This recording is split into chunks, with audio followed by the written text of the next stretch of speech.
Hello everybody, the Nameless Narcissist here once again. A simple man diagnosed with NPD, giving you the facts on narcissistic personality disorder and the things that go on in my head. If you like this video, please like, comment, and subscribe, but keep in mind, I am no clinician, I can only speak to my own experiences. Okay, so, what even is love? I don't know. I wish somebody would tell me. It's one of these things that's very hard for me to talk about because it's like I can't delve into your guys' internal experience and pull out whatever the fuck feeling that you guys are having when you actually deeply care for somebody. So how do I compare it? The only way I can really compare it is comparing the actions and what we say about it. So throughout this, when I talk about a soulmate, keep in mind, this might be a very distinct feeling. Like, for example, I was talking to one of my friends recently, and she mentioned how, when she was talking to her narcissistic partner, he was when he focused on the future, he was like, oh, we'll have this perfect relationship and we'll have this big house. We'll be rich. We'll never have to worry for anything, et cetera, et cetera. And she was like, well, all that seems like a given. For me, she was focused on the intimacy of the relationship. She was focused on how thinking about oh, coming home and watching movies together and cuddling and stuff like that. Those are things that don't even really occur to me, honestly. For me, so you gotta keep in mind, we have fantasies of ideal love. That's in the diagnostic criteria. It's like fame, wealth, or ideal love. Because then we view ourselves as special because our relationships are special, right? We think that, oh, we have the best relationship, the most perfect relationship. This person is perfectly compatible with me. For me, this also did manifest in a way of somebody will finally understand me. It's still so self-focused, right? You'll finally understand me. Somebody will finally get me. After all these years, someone will understand me. And it almost sounds ridiculous when I say it like that. But regardless, and that's actually an issue that comes up when when I'm in relationships, right? Ideal love. This we're looking for a soulmate. And so the littlest thing that you do might shatter that illusion that you're the soulmate, right? For me, it's really interesting because I'll know one thing I will notice is I'm incompatible with this person. And then it's something it just starts tumbling.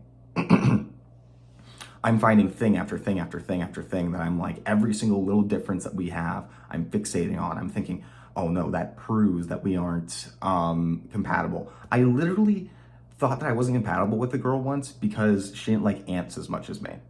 Yeah, let that sink in. It's that ridiculous sometimes because we're so fixated on the ideal of the soulmate.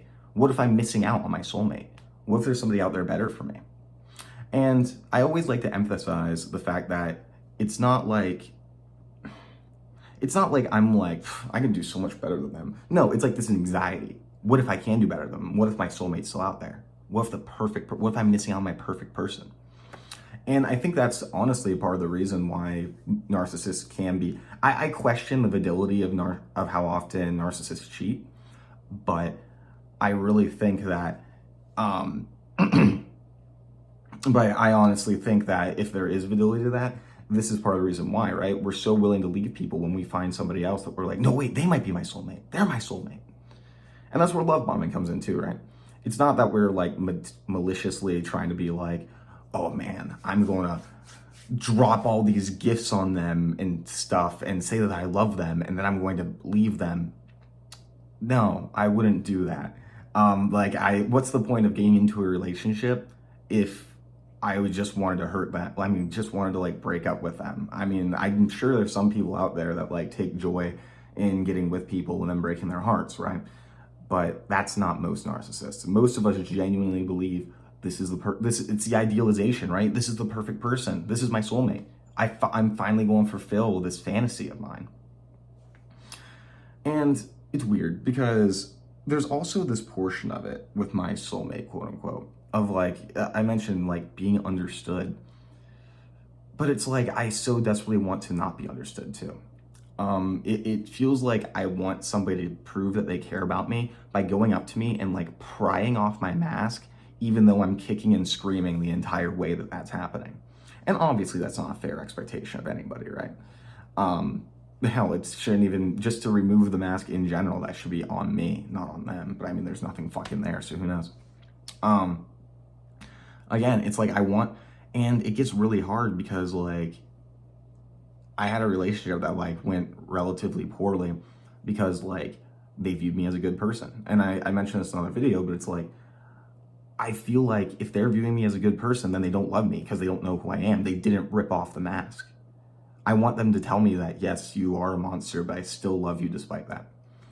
Because that's what I feel like. I feel like I am a monster. And so this ideal love involves somebody, and it's so contradictory, isn't it?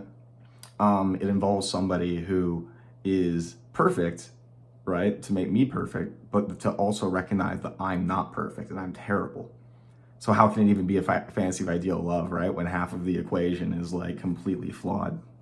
But I mean, that's the disorder though. It's a disorder of contradictions. I'm trying to think of time, like, and it's funny because like how this can present, right? Because like for me, when I'm broken up with or abandoned, I feel like an intense anxiety and pain. And usually that's because I feel like my ego was crushed, right? Like, oh man, like I can't comprehend an idea of why somebody wouldn't be, why would somebody date me? Why would somebody break up with me if they like didn't think that they were better than me, right? They're telling me that no, you're worthless. And then also the abandonment anxiety. So I'm feeling all this pain and I'm mistaking that for heartbreak because I have alexithymia. I don't know what I'm feeling. So I'm like, well, this person just left me. This must be heartbreak, right? And so I genuinely think that they are my soulmate because they left me. Isn't that funny? I think that they're my soulmate because they left me. Or maybe a part of that is that I felt like they saw me and therefore they must be my soulmate because they actually saw me. They unmasked me. And I think this is why the borderline narcissistic relationships, why on the narcissist side, I'm not sure how it is on the borderline side, but for us, it's because we feel all those intense emotions and we keep feeling that over and over again every time we break up. We don't get a chance to devalue them again. We're always stuck in they must be my soulmate because there's no consistency to the relationship. You borderlines, y'all fuck us up. I'm curious if there are borderlines out there. I want to know what it's like from the other end, like why you keep going back and why that relationship gets so intense.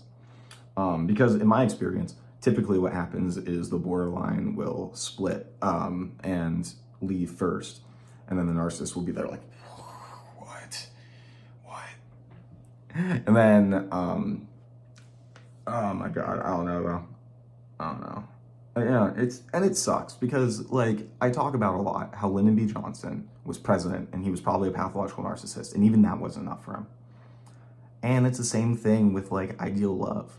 It's like I'm never going to be able to truly love somebody because like my soulmate doesn't exist, because my expectations for love are so high, which really fucking sucks.